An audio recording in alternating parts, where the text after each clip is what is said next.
Chapter 1. News of the engagement. My mother never came to meet me at Bursley Station when I arrived in the 5 towns from London. She always had other things to do. She was getting ready for me. So I always walked alone up Trafalgar Road, between the factories and past the football field. And so tonight I had time to think. I had some very important news for my mother, and I didn't know how to tell her. I wrote to my mother every week to tell her what I was doing. She knew the names of all my friends. I often wrote about Agüez and her family. But it's difficult to write in a letter. I think Agnes likes me. I'm in love with her. I'm sure she likes me. I think she loves me. I'm going to ask her to marry me. You can't do that. Well, I couldn't do it. And on the 20th December, I asked Agnes to marry me, and Agnes said yes. But my mother didn't know anything about it. And now, on the 22nd December, I was coming to spend Christmas with my mother. My mother was a widow. I was her only son. And now I was engaged, and she didn't know. I was afraid she was going to be a little unhappy, and I was ready for a difficult evening. I walked up to the front door, but before I put my hand up to ring, the door opened and there was my mother. She put her arms around me.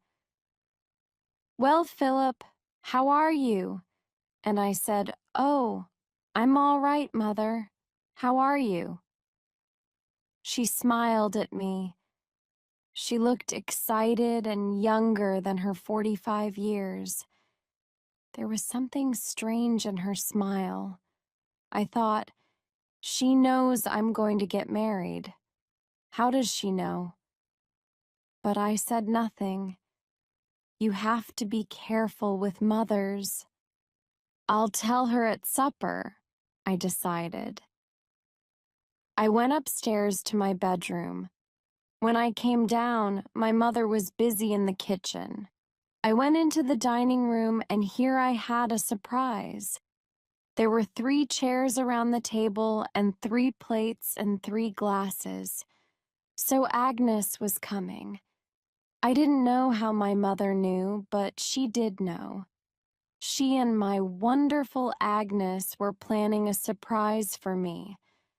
Agnes was coining to Bursley for Christmas.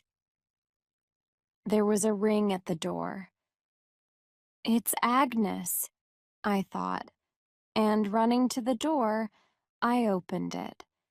It was Mr. Nixon. Mr. Nixon was an old friend of the family. He was a large, strong man of about 49 or 50. He was very helpful to my mother after my father's death. "Good evening, young man," he said.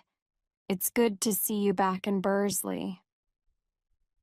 "Mr. Nixon has come for supper, Philip," said my mother. Mr. Nixon often came to supper during my visits to Bursley, but never on the first night. I liked him, but I wasn't very happy to see him tonight because I wanted to talk to my mother. I couldn't talk to her about Agnes with Mr. Nixon sitting at the table. We started our supper. We talked about this and that, but nobody ate very much. I was thinking about what to say to my mother when Mr. Nixon went home. At the end of the meal, I told my mother that I must go to the post office. I had an important letter to post. "Can it wait until tomorrow, my pet?" my mother asked. "It can't," I said. My letter, of course, was to Agnes. A letter to Agnes could not wait until tomorrow. I walked over to the dining room door. "A letter to a lady?" asked Mr. Nixon, laughing. "Yes," I replied. I walked to the post office and posted my letter. When I got back home, I was sorry to see that Mr. Nixon was still there. He was alone in the sitting room, smoking. "Where's Mother?" I asked.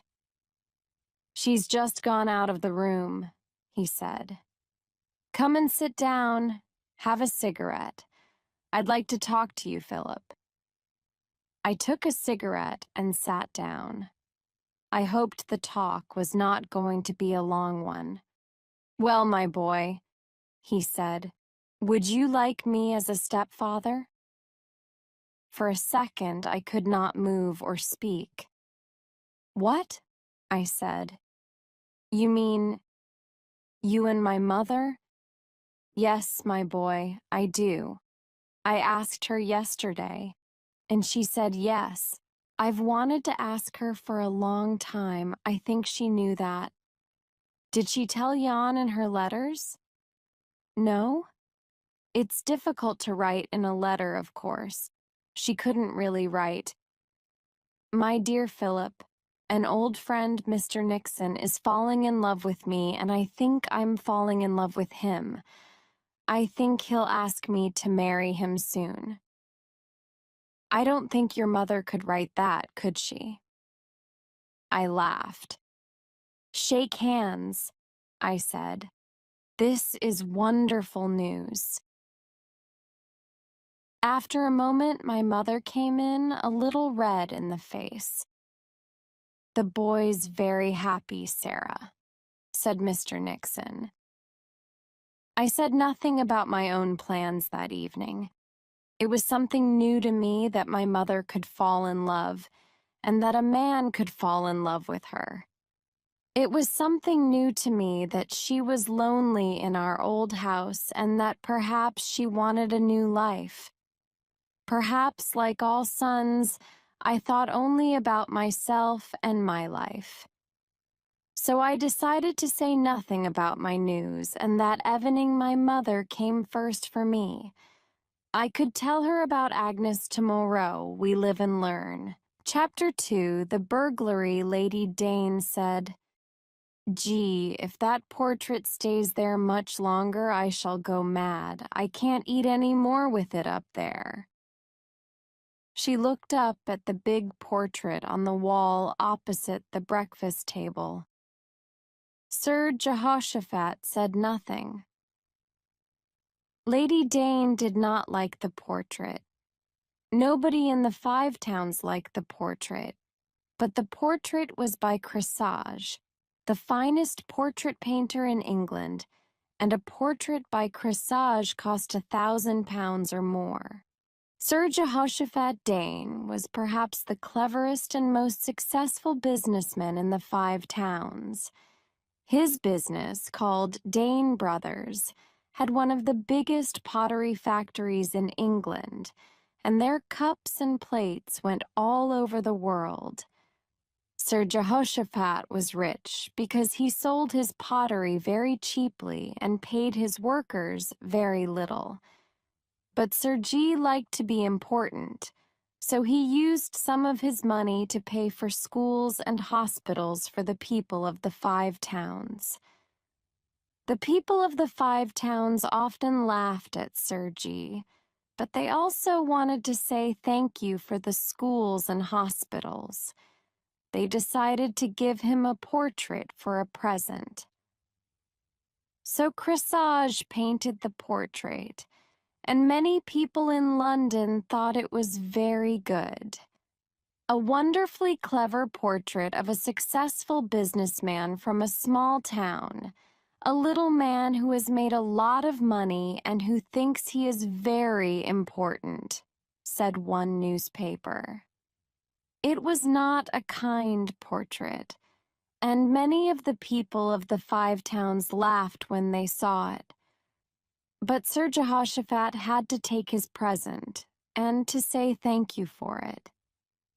Now it was on his wall in his home, Snade Castle, and after 16 months Lady Dane was tired of looking at it.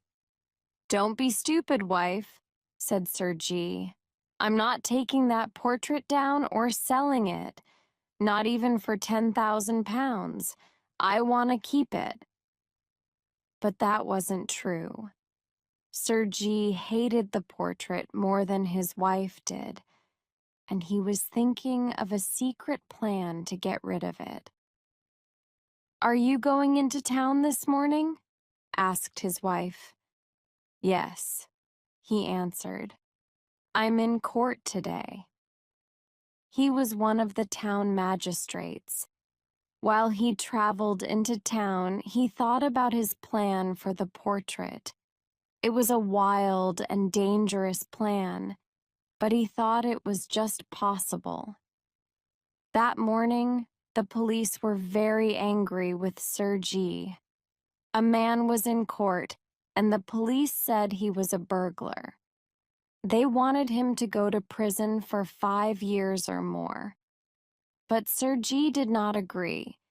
He said there was no proof that William Smith was a burglar. The other magistrate was very surprised at this, and the police were very cross, but William Smith left the court a free man. Before he left, Sir G asked to see him in his office. "Smith," said Sir G, looking at him carefully, "you were a lucky man this morning, you know." Smith was a small, thin man with untidy hair and dirty clothes. "Yes, I was lucky," he answered. "And what do you want from me?" "I hope I can help you," said Sir G. "I don't know if I want help, but I never say no to money." "Sit down," said Sir G. William Smith sat down at Sir G's desk. "Well?" he asked. "I want you to steal something from my house, but it won't be a crime." "What?" Smith was very surprised. "In my house, Snade Castle, there is a portrait of myself. I want someone to steal it." "Steal it?" "Yes." "How much will you pay me for doing it?" "Pay you?" said Sir G. "It's a corsage. You'll get 2,000 pounds for it in America." And Sir G told Smith the story of the portrait and why he wanted to get rid of it. Smith thought for a minute and then said, "All right, I'll do it, just to help you." "When can you do it?" "Tonight?" "No," said Smith. "I'm busy tonight." "Well, tomorrow night." "I'm busy tomorrow too." "You're a busy man," said Sir G. "Well, business is business, you know," said Smith. "I can do it the day after tomorrow." "But that's Christmas Eve." "Well, it's either that or Christmas Day. I'm busy again after that." "Not in the 5 towns, I hope," said Sir G. "No, there's nothing left in the 5 towns." So they agreed on Christmas Eve. "Now," said Sir G, "I'll describe the rooms in Sneed Castle to you, then you'll know where." William Smith looked at him and laughed loudly. "Describe the rooms to me? Do you think I'm stupid? I'm a businessman. Know Sneed Castle better than you do." On the afternoon of 24th December, when Sir Jehoshaphat came home to Sneed Castle, his wife was packing suitcases.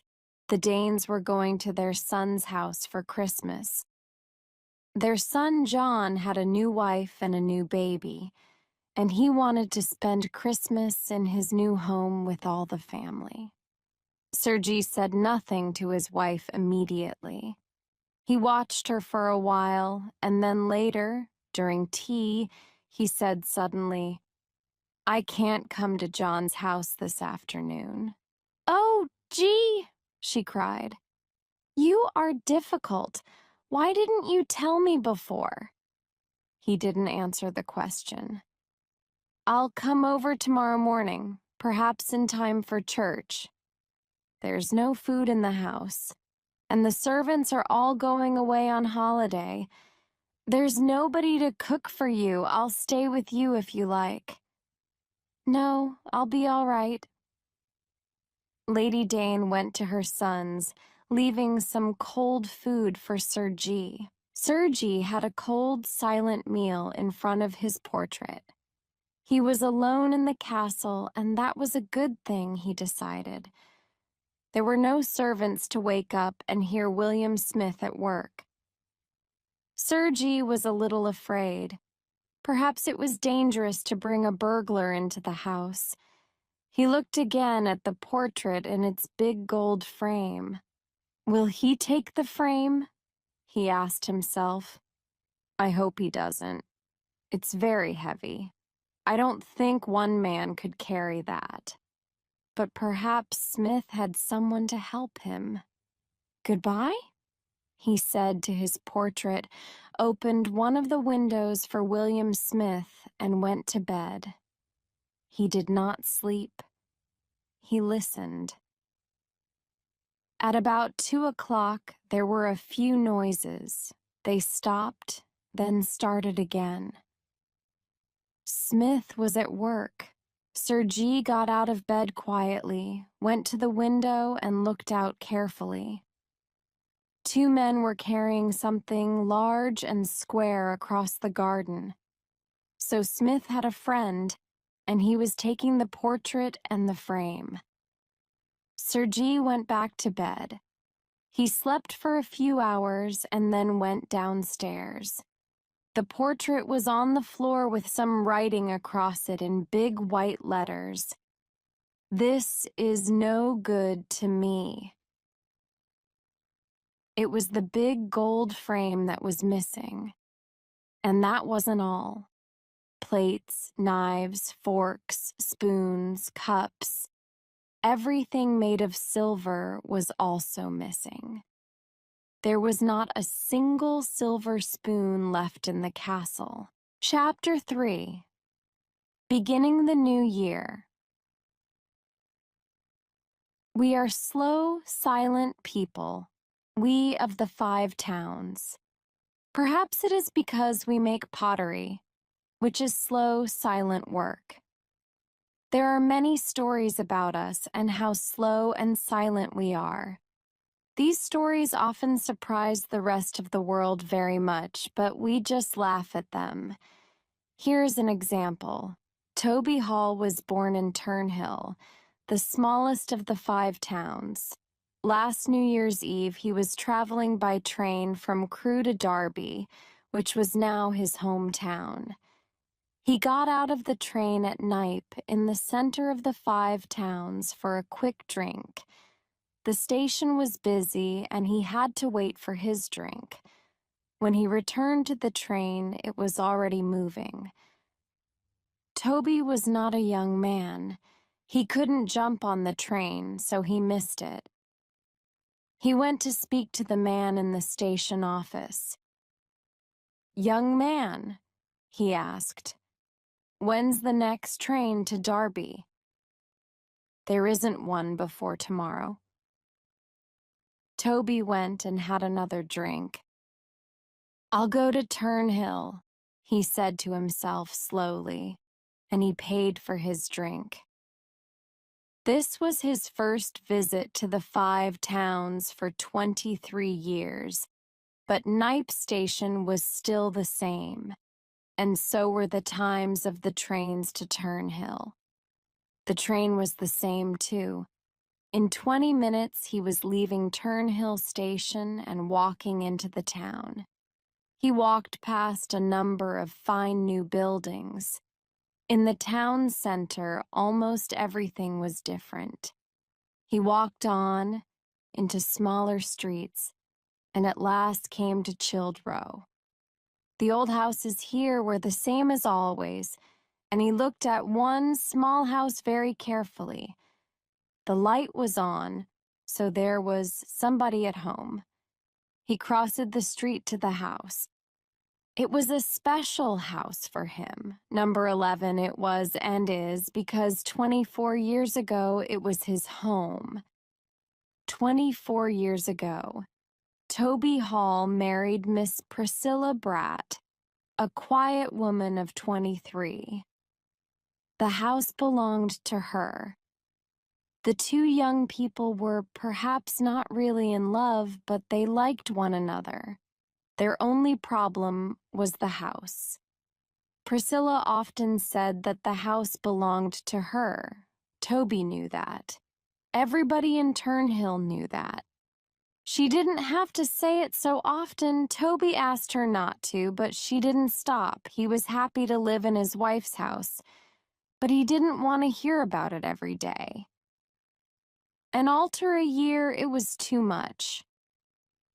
One day, he put some things in a bag, put on his hat, and went to the door. "Where are you going?" asked Priscilla. He stopped for a minute, then answered, "America." And he went. It was not difficult for Priscilla. She did not think that Toby was a very good husband. She could live without him. She had her house and some money. Toby went to the bank and got all his money and sailed off to New York on the Adriatic.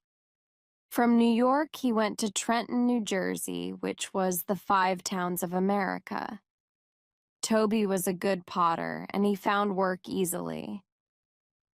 After a year, he asked a friend to write to Priscilla and tell her that he was dead.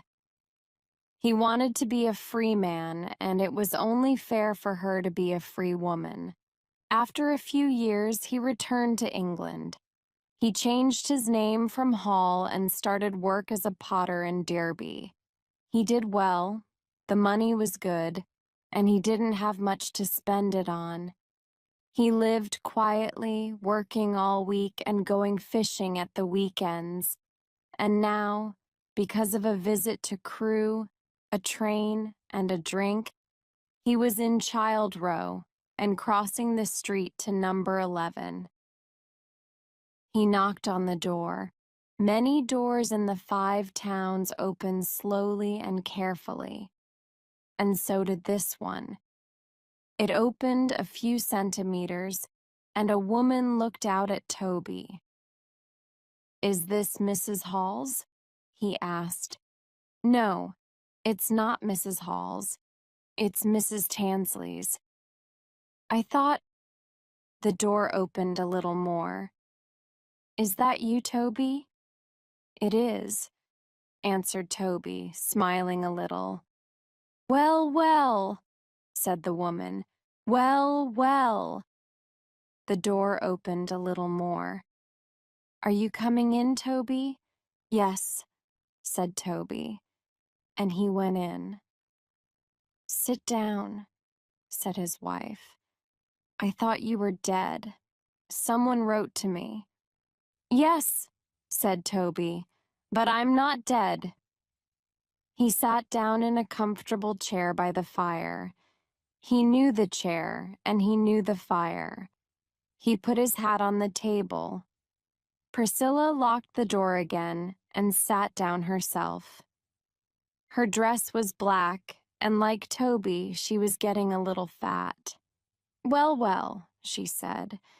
"So you've come back?" "Yes." They were both silent for a minute. "The weather's cold, isn't it?" he said. "Yes, it's been a cold winter." Another silence. What were they thinking and feeling? Perhaps they weren't thinking anything very much. "And what's the news?" he asked. "News? Oh, nothing special." There was a picture above the fire. It was a picture of Priscilla when she was young. It surprised Toby. "I don't remember that picture," he said. "What?" "That!" He looked up at the picture. Oh, that's my daughter. Oh! Now Toby was surprised. I married Job Tansley, said Priscilla. He died 4 years ago. She's married, she said, looking up at her daughter's photograph. She married young Gibson last September. Well, well. They were silent again. That's a good fire, said Toby, looking at it. Yes, it is. Good coal. 70 pence a ton. Again they were silent. Is Ned Walklate still at the pub? Toby asked. I think so, said Priscilla. I think I'll go round and have a drink, said Toby, standing up. He was unlocking the door when Priscilla said, You've forgotten your hat, Toby. No, he answered. I haven't forgotten it. I'm coming back. They looked at one another, speaking without words. That'll be all right, she said. Well, well. Yes. And he walked round to the pub. Chapter 4. The silent brothers John and Robert Hessian, brothers and bachelors, sat together after supper in their house in Oldcastle Street, Bursley. Both brothers were wearing black because of the death of their older sister 3 months ago. Maggie, the servant, came in to take the supper things off the table. Leave the coffee, Maggie, said John, the elder brother. Mr. Liversadge is coming to visit. Yes, Mr. John, said Maggie. Slate, Maggie, said Robert. Yes, Mr. Robert, said Maggie. The slate was on a table near the fire. Maggie gave it, and its pencil, to Robert. Robert wrote, Why is Liversage coming? And he pushed the slate across the table to John. John wrote on the slate, I don't know. He telephoned. He said he wanted to see us tonight. And he pushed the slate back to Robert. John was 42 years old, and Robert 39. They were tall, dark men, and both were well and strong. And there was nothing wrong with their hearing. 10 years before, the brothers had a quarrel. The quarrel was a stupid one, like many quarrels. The morning after, Robert did not answer when John said something to him. Well, said John to himself, if he doesn't speak, I won't speak. And then Robert thought the same thing. Maggie was the first to see that the brothers were not speaking. Then it was their best friend, Mr. Liversage, the solicitor, and some of their other friends. But nobody said anything to them. The people of Bursley thought it was funny and wanted to know which brother would win the quarrel. So Bursley watched the two men carefully, waiting for one of them to speak. But for 10 years the brothers went on living together in the same house, and neither man spoke a single word to the other. Life without words was very difficult for the brothers, but it was also difficult for their servant. Maggie gave them the slate because it was easier for her when the brothers wrote things down. It was difficult for their friends too. They began to be a little bored when, at parties, each Hessian talked to everybody in the room, but not to his brother. There was just one thing wrong with this beautiful quarrel. The brothers worked together in the same pottery factory, and sometimes they needed to speak on business. but they spoke very coldly, and only inside the factory walls. And every evening, Bursley watched the two brothers while they walked home, one man 5 meters behind the other. How stupid it was. But Bursley said nothing. The conversation by Slate that evening was just finishing when there was a knock at the door, and Mr. Powell Liversage came in. He was an old friend of the two from their school days. He was also a bachelor, so his evenings were free. He came to see the Hessians every Saturday night, and usually John or Robert went to see him on Wednesdays, but today was Thursday. "How are you?" asked John, lighting a cigarette. "Well," replied Liversage. "How are you, Powell?" asked Robert. "Not too bad. And you?" He sat down, and Robert gave him a cup of coffee. "Well," said Liversage after a minute. He sounded a little uncomfortable. "We've found your sister's will at last." "You haven't? When?" asked John. "This afternoon. It was with some old papers in the bank. Did you know that she had more than 12,000 pounds? "No," said Robert. The brothers knew that their sister, Mrs. Mary Bott, was rich.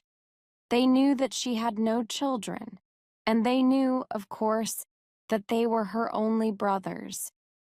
When she died 3 months ago, nobody could find her will, and now here it was. 12,000 pounds between two people was a lot of money for each of them. But what did the will say? The two men wanted to know very much, but did they ask the question? Oh no, neither man wanted to be the first to speak, and so they sat in silence. "Do you want me to read the will to you?" asked Liversage at last. "Yes," they both answered. Liversage took the will out of his pocket. "Now, I didn't make this will," he said, "so please don't get angry with me." This is what he read. "You are both very stupid, John and Robert, and I've often said so. Nobody understands why you quarreled like that about Annie Emery. Your life is difficult, but you've also been very unkind to Annie. She's waited 10 years already. So, John, if you marry Annie Emery, I shall give all my money to you. And Robert, if you marry her, I shall give it all to you. And you must be married in 12 months' time, and if neither of you marry her, then I give all my money to Miss Annie Emery, businesswoman of Duckbank, Bursley. Marianne Bott, widow there, that's all," Liversage finished. "Let me see," said John. Liversage gave him the will, and he looked at it carefully. Robert walked around the table and looked at the paper in his brother's hand. All three men were silent for a few minutes. Each was afraid to speak and even afraid to look at the others. "Well, I must go," said Liversage, standing up. "I say," said Robert, "you won't say anything about Tills to Annie, will you?" "I will say nothing," agreed Liversage, but it was wrong of him to say this because Annie already knew. The two brothers sat and thought for a long time. 10 years before, when Annie was a woman of 23 without family, she started a business for herself, which was a bookshop. John was in love with her, but so was Robert, and the two men quarreled. They said very unkind, very unbrotherly things, and they were both very angry. Because of this, and because they were stupid, They each decided not to marry Annie. Each man wanted to show the other that he was the better, kinder, nicer brother. And so they did not speak for 10 years. And poor Annie Emery, who wanted to marry one of the two, but could not decide which, did not marry anyone. At 2 o'clock in the morning, John took a penny out of his pocket. "Who shall go first?" he asked. Robert felt very strange. His elder brother was speaking to him for the first time for 10 years. For a minute, he couldn't speak. John tossed the penny and put his hand over it. "Heads or tails?" he asked. "Tails," said Robert, but it was heads. On Friday evening, John knocked on the side door of Annie Emery's shop. While he stood there, he began to feel afraid. He still wanted to marry Annie, that was true. But how could he explain the last 10 years? He began to hope that Annie was not there. But the door opened, and there she was. "Mr. Hessier," she cried, with a bright smile.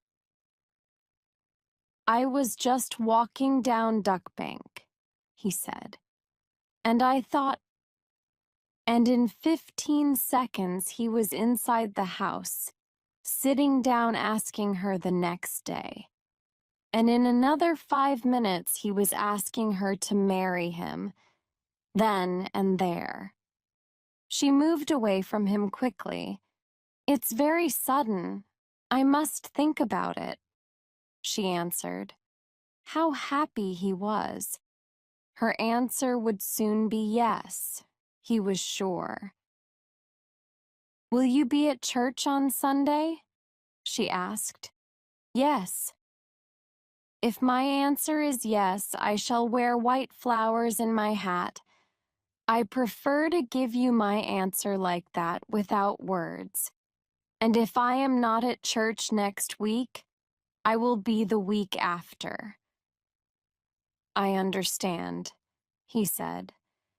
"And if I do see those flowers, perhaps I can come to tea?" "Yes, but you mustn't speak to me when I come out of church." He walked home down Old Castle Street. He was a happy man, and he felt much younger than his 42 years.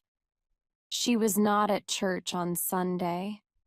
Robert was away on business most of the week, and John was alone in the house. For many hours he sat at home thinking about the next Sunday. Robert returned home on Friday. On Sunday morning, John was up early. He put on his new shirt, which came from the best shop in Hanbridge. Robert was also out of bed early, and he was wearing a new shirt and a new suit. They had a silent breakfast. "I'm going to church this morning, Maggie," said Robert, finishing his breakfast. "Where are my new shoes?" This was a surprise. Robert did not usually go to church. They walked to church, with John 50 meters in front of his brother. When he came into the church, Miss Emery was not there. The service was beginning when she walked in. She was wearing white flowers on her hat. There were about 155 white flowers. Her hat was like a coming round the comer at the other end of Duck Bank. They met outside Annie's door. "What are you doing here?"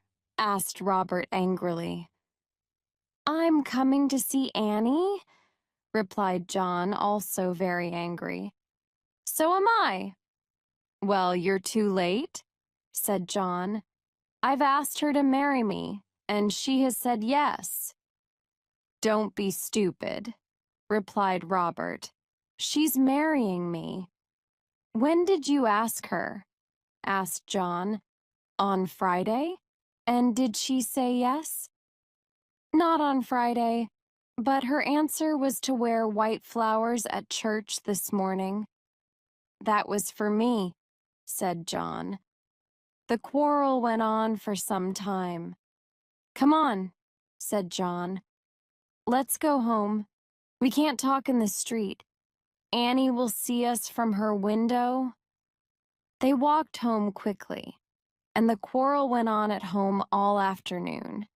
It got noisier and angrier, and at 6 o'clock Maggie came into the room.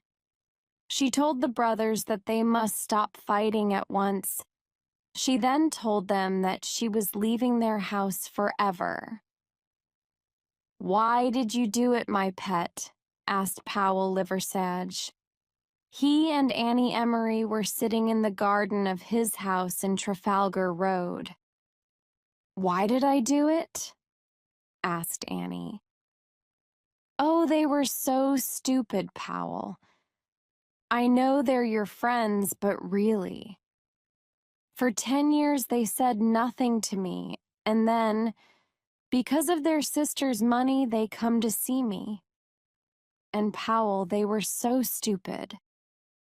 They really thought that I liked them. I wanted them to meet at my house because I wanted to tell them what I thought of them.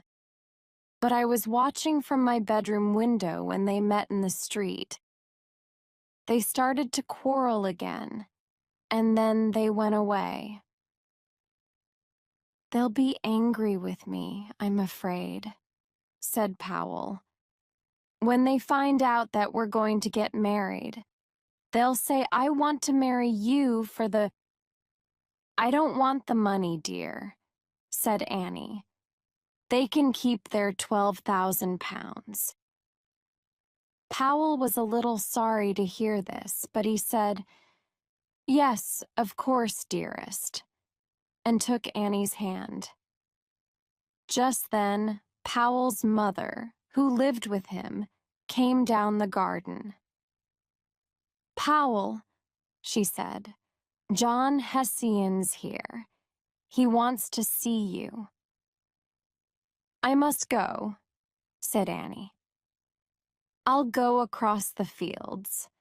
Good night, Mrs. Liversage. Good night, Powell." Liversage went into the house and found John. "Powell," he said, "I've quarreled with Robert. I can't stay at home. Can I sleep in your spare room?" "Of course, John, of course. I think I'll go to bed now if that's all right." An hour later, there was another knock at the door, and Liversage opened the door to Robert Hessian. "Hallo, Powell," said Robert. "Can I sleep here tonight? I've had a terrible quarrel with John, and Maggie's gone, and I can't stay in the same house as John." "But what—" "Look, I can't talk. I'll go up to your spare room." "All right," said Liversage. He took Robert up the stairs, opened the door to the spare room, pushed him in, and closed the door.